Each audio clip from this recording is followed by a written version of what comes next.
Good morning. I want to continue in the book of James.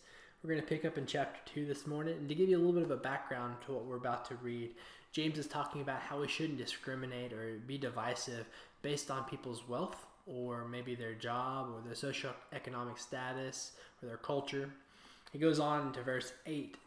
He says, "If you really fulfill the royal law according to the scripture, you shall love your neighbor as yourself. You are doing well." Here, of course, when he talks about the neighbor, he's not talking about just the person across the street from you or just the person on the other side of the fence, which might be the only people you're encountering right now. But he uses that term to more widely describe any human you come into contact with. And he says that you ought to love them as yourself, which I know some of you might think, well, I really don't love myself anyhow. Well, I'd like to beg to differ that you do look out for your best interest a lot of times. You do want to make sure that you are fed, that you are cared for, and that you are continuing to live. So we do have some kind of general concern and love for ourselves.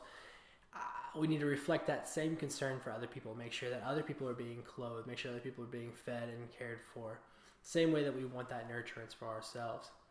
And more so is how we treat folks. You don't want to be treated like trash. So we need to be careful not to treat other people like trash.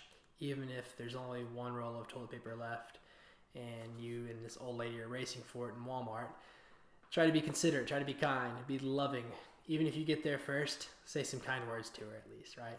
Or maybe let her have it. It's up to you. You make that decision.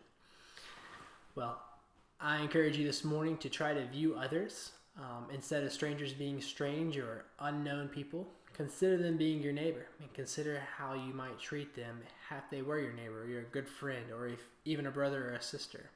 Try to be more loving to someone today. Hope you guys have a good day, and I'll see y'all tomorrow.